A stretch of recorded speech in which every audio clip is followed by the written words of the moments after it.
Bienvenidos a Dos Capricornios, un libro, un espacio donde las lecturas no solo se disfrutan, se analizan y se cuestionan. ¿Alguna vez has terminado un cuento y has sentido que este no ha terminado del todo? Como si la historia se quedara en tu cabeza o como si algo no encajara del todo en esa historia. Eso es lo que exactamente hace Julio Cortázar en Final del Juego. Hoy vamos a hablar sobre cómo Cortázar rompe la realidad desde adentro, cómo altera el tiempo, cómo pone en crisis la identidad de los personajes y sobre todo, por qué sus finales no terminan de concluirse, sino que abren el mundo de las posibilidades.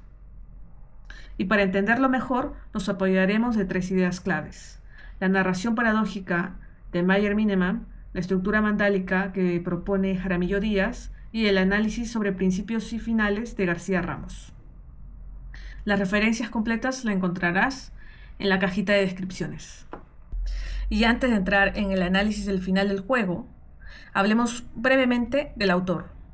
Julio Cortázar nació en 1914 en Bruselas, debido a la coyuntura histórica, ya que su padre trabajaba en la Embajada de Argentina durante la Primera Guerra Mundial. Creció en Argentina y desde muy joven fue un lector voraz y un escritor precoz.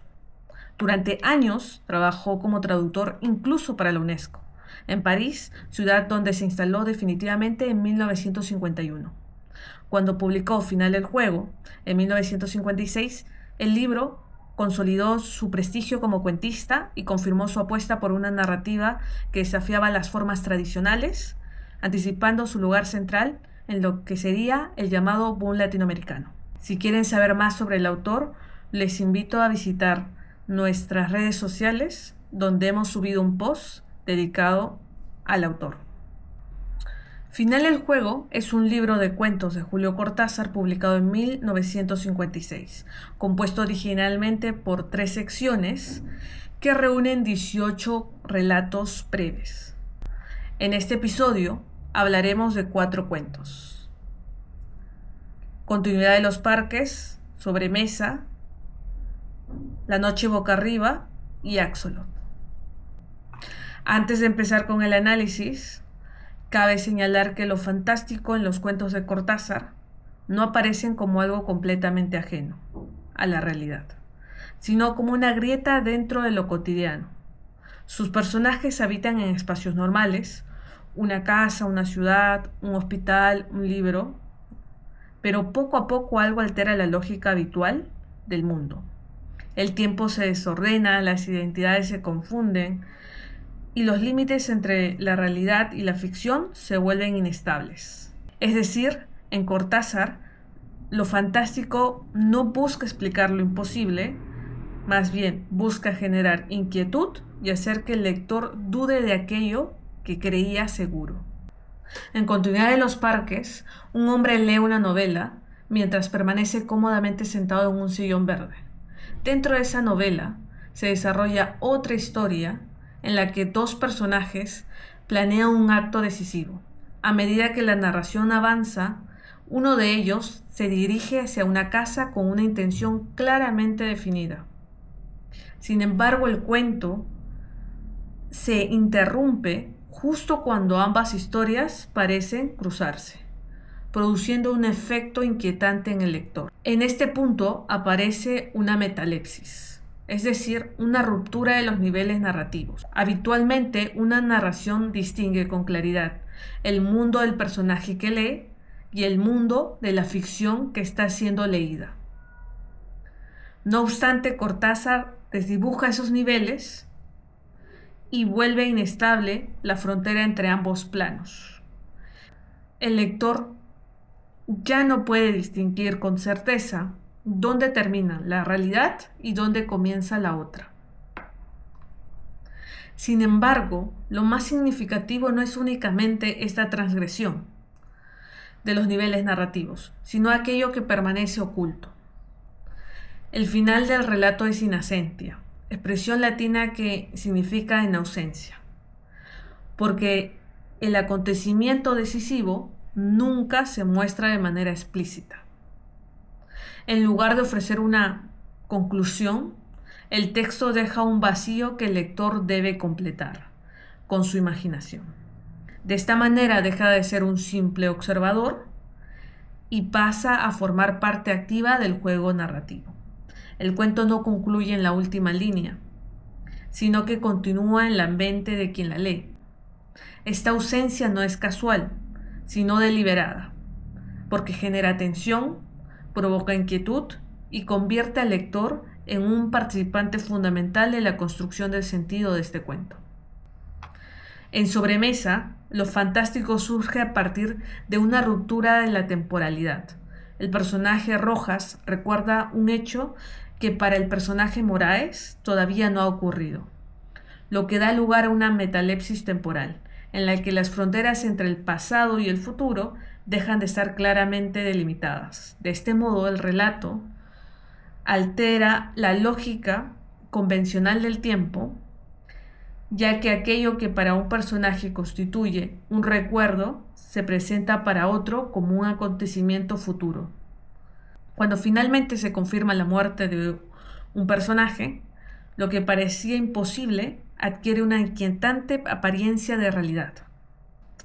Asimismo, la estructura del cuento es circular, ya que el desenlace confirma aquello que había sido anticipado desde el inicio, generando la sensación de que el tiempo se encuentra atrapado en un bucle, del que los personajes no pueden escapar. El cierre resulta especialmente inquietante porque funciona como in absentia. Cortázar no ofrece una explicación completa sobre lo sucedido, ni aclara cómo fue posible esta fractura temporal. En consecuencia, el lector debe llenar los vacíos de la narración y enfrentarse a la inquietante posibilidad de que el destino estuviera determinado desde el inicio. Por otro lado, en La noche boca arriba, un hombre sufre un accidente de motocicleta. Es trasladado a un hospital y a partir de ese momento el relato alterna entre dos planos narrativos. En un principio parecen claramente diferenciados. Uno se presenta más estable y familiar, mientras que el otro aparece rodeado de incertidumbre. Sin embargo, conforme avanza la narración, esa distinción comienza a desdibujarse. Como señala García Ramos, el cuento exige la coexistencia de dos tiempos y dos dimensiones que se conectan y se sostienen mutuamente, sin que una pueda imponerse definitivamente sobre la otra. Este efecto se intensifica porque el relato comienza en medio de la acción, sin explicaciones extensas ni transiciones que orienten al lector. En lugar de ello, la historia se construye a partir de fragmentos que deben ser articulados e interpretados para dar sentido a ambos planos narrativos. No obstante, cualquier intento de organizarlos de manera definitiva resulta inestable. De este modo, lo fantástico no radica únicamente en el acontecimiento que se narra, sino en la posibilidad de determinar cuál de los dos planos narrativos es real. De modo que lo fantástico no radica únicamente en los acontecimientos que se están narrando, sino en la imposibilidad de determinar cuál de los dos planos es real. El cuento obliga al lector a experimentar la incertidumbre y a cuestionar la existencia de una única realidad coherente y verificable. Por último, en Axolot, un hombre visita con frecuencia el acuario de París y dedica largas horas a observar los ajolotes. Poco a poco esta contemplación deja de ser una simple actividad cotidiana, ya que se transforma en una experiencia cada vez más intensa y obsesiva. El relato se construye a partir de esa mirada persistente, pero a medida que avanza la narración, algo comienza a cambiar.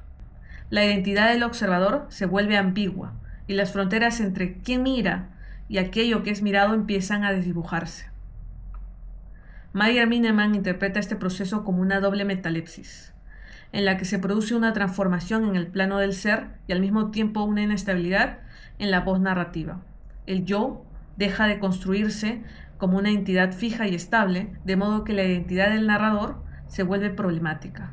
Desde esa perspectiva, el cuento también puede leerse como una estructura circular, en la que coexisten dos tiempos y dos formas de existencia que nunca llegan a separarse por completo. El relato no ofrece una explicación definitiva para lo que ocurre ni proporciona un cierre que restablezca el orden. Por el contrario, mantiene la ambigüedad hasta el final. Precisamente en esa incertidumbre reside lo fantástico, ya que el lector queda confrontado con la imposibilidad de determinar con certeza qué ha sucedido, quién ocupa realmente la posición del sujeto que está narrando. Entonces, estos relatos comparten tres rasgos fundamentales. Presentan comienzos abruptos, ya que el lector se involucra mientras la historia está en desarrollo. Poseen finales elípticos, en el sentido en que no terminan de cerrarse por completo la historia, y generan una constante desestabilización de los niveles de realidad.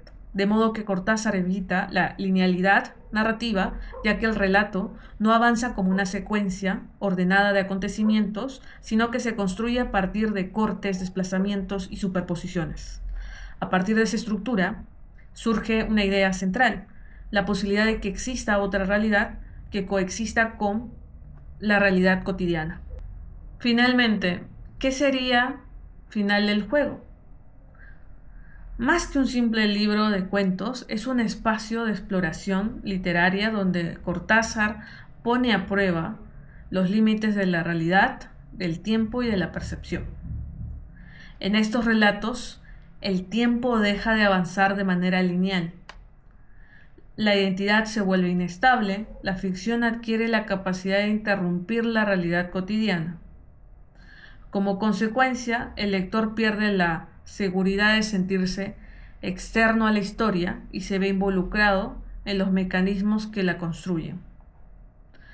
Cortázar no propone una lectura pasiva, ni completamente segura.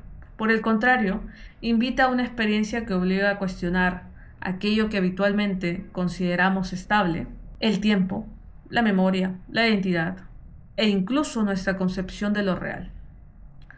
Sus cuentos no ofrecen respuestas definitivas ni cierres absolutos. Cuando la narración parece concluir, algo permanece abierto. Una inquietud, una duda, una pregunta. Así el lector queda enfrentado a interrogantes fundamentales. ¿Desde qué lugar estamos leyendo? ¿Existe una única realidad o varias realidades coexistiendo al mismo tiempo? Estas preguntas continúan resonando más allá de la última página y constituyen una de las marcas más características de la narrativa de este gran autor. Personalmente, Julio Cortázar me ha sorprendido gratamente. Nunca he leído antes a este autor. Conocía la fama que tenía el texto de Rayuela. Había escuchado mucho sobre su estructura poco convencional, pero varias personas me recomendaron comenzar por su libro de cuentos. Definitivamente es una lectura que tengo pendiente y que abordaré en su momento, ¿no? Estoy hablando de Rayuela.